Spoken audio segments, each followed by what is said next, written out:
belajar, alangkah baiknya kita berdoa menurut kepercayaan masing-masing. Silakan ketua kelas memimpin berdoa.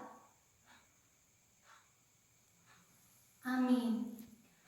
Silakan baju olahraganya dimasukin ke loker, sampahnya dibuang ke tempat sampah.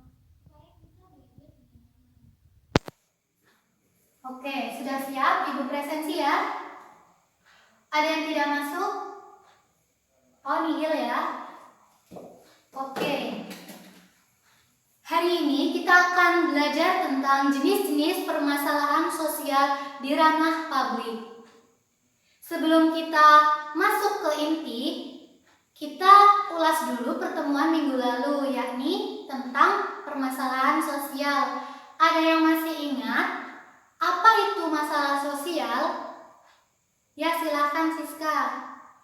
Ya, benar sekali. Masalah sosial adalah ketidaksesuaian antar unsur-unsur kebudayaan atau masyarakat yang dapat membahayakan suatu kondisi kehidupan dalam kelompok sosial atau adanya bentrokan antar unsur-unsur yang ada.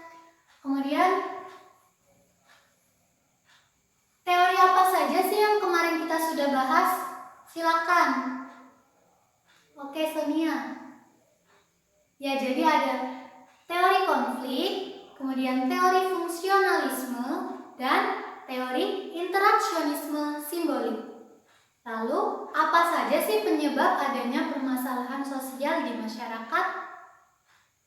Ya, benar sekali Sofi, yakni ada faktor ekonomi, kemudian faktor biologis, lalu faktor psikologis, dan faktor sosial budaya.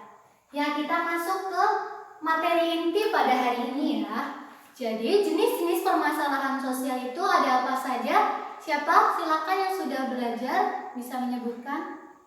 Ya, benar sekali Jeffrey. Jadi ada kemiskinan, kemudian ada kriminalitas, dan ada ketidakadilan. Apa sih yang dinamakan dengan kemiskinan? Kemiskinan adalah ketidakmampuan seseorang dalam memenuhi kebutuhan hidupnya secara standar minimum. Maksudnya standar minimum itu adalah kebutuhan-kebutuhan dasarnya, seperti kebutuhan pangan, sandang, dan papan. Oke, kemudian sekarang ini seperti yang kita ketahui, kita kan sedang berada di pandemi corona. Adanya pandemi corona, kita banyak yang dirugikan. Yang paling dirugikan adalah para karyawan dan para pekerja, yang mana mereka mengalami PHK atau pemutusan hubungan kerja. Adanya PHK mengakibatkan banyaknya pengangguran dan meningkatkan tingkat kemiskinan. Oke, sudah paham ya?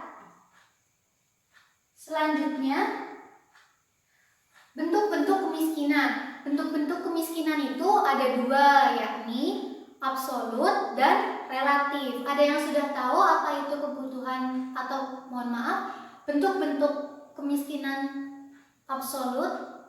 Ya, benar sekali Rama. Jadi, bentuk kemiskinan absolut yakni kemiskinan yang dipengaruhi karena pendapatan tidak mencapai pada garis kemungkinan. Maksudnya apa? Pendapatan tidak dapat mencapai garis kemungkinan, artinya pendapatan lebih rendah daripada apa yang dibutuhkan. Kemudian kemiskinan relatif apa? Ayo, ada yang tahu? Ya, benar sekali Sonia. Jadi relatif ya relatif. Kemiskinan seseorang dapat dikatakan miskin jika dibandingkan dengan seseorang yang lebih mampu.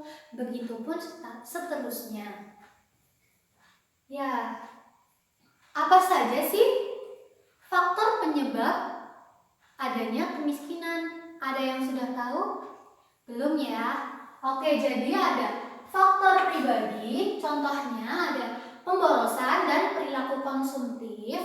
Lalu ada geografis, contohnya seperti daerah yang mengalami bencana alam seperti Aceh yang dulu kena tsunami, kemudian Padang dan Lombok. itu menyebabkan masyarakatnya kehilangan harta benda.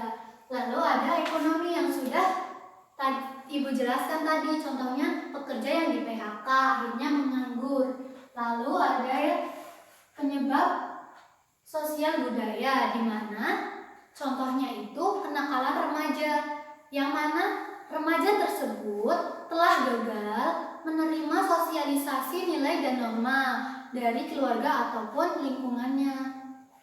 Oke, paham ya? Oh iya, kalian tahu nggak program-program pemerintah yang dapat dijadikan sebagai solusi penanggulangan kemiskinan? Ada yang tahu? Ya, benar sekali. Ada program simpanan keluarga, benar. Lalu yang untuk pelajar, ya KIP, Kartu Indonesia Pintar. Kemudian untuk kesehatan ada Kartu Indonesia Sehat atau BPJS Kesehatan. Selanjutnya, yakni kriminalitas. Kemiskinan dan kriminalitas itu saling berkaitan. Munculnya kemiskinan yang tadi contohnya seorang pekerja yang di PHK kemudian menganggur, lalu dia sulit untuk memenuhi kebutuhannya. Jika dia gelap mata, maka dia akan terpancing untuk melakukan tindak kriminal. Seperti tadi pagi itu ibu melihat berita ada seorang yang mencuri susu di minimarket. Contohnya itu sebagai contoh adanya tindakan kriminal yang disebabkan karena kemiskinan. Oke, sudah paham ya? Jadi kriminalitas itu sebenarnya apa sih? Kriminalitas itu termasuk dalam penyimpangan sosial. Dalam penyimpangan sosial tidak semuanya termasuk dalam tindak pidana, tapi kalau sudah masuk kriminalitas itu sudah masuk tindak atau ranah pidana. Jadi yang berhak menghakimi adalah atau yang berhak menghukum adalah polisi atau pihak yang berwenang lainnya. Sebagai warga, warga biasa tidak boleh untuk menghakimi penjahat atau pencuri. Kemudian contoh yang jenis-jenis yang ketiga itu ada ketidakadilan. Ketidakadilan itu bentuk-bentuknya seperti subordinasi atau penomorduaan. Kemudian ada marginalisasi atau pengucilan. Kemudian ada apa? Ya, benar sekali Sofi, stereotip atau anggapan yang tidak benar. Kemudian ada dominasi, yakni adanya seseorang pihak yang menguasai pihak lain, seperti itu. Ibu kira cukup ya materi hari ini? Apakah ada yang ditanyakan? Tidak ada ya. Jadi kesimpulan pertemuan pada siang hari ini adalah terdapat tiga jenis permasalahan sosial, yakni kemiskinan, kriminalitas, dan ketidakadilan, di mana ketiganya itu saling berkaitan. Oke, sekarang ibu kasih tugas ya. Tugasnya kalian membuat video berdurasi 8-10 menit, di mana masing-masing membahas satu tema. Tema 1 kemiskinan, tema 2 kriminalitas, dan tema 3 ketidakadilan. Jadi kalian berhitung dulu ya, 1-3. Yang 1 kemiskinan, yang 2 kriminalitas, yang 3 ketidakadilan. Oke, saya harap tugas ini dapat dikerjakan dengan baik saat liburan ya. Nanti dikumpulkan ketika masuk sekolah. Oke, saya kira cukup untuk mengakhiri pembelajaran pada siang hari ini. Berdoa dimulai. Oke, mohon maaf apabila terdapat banyak kesalahan, dan terima kasih atas perhatiannya. Wassalamualaikum warahmatullahi wabarakatuh.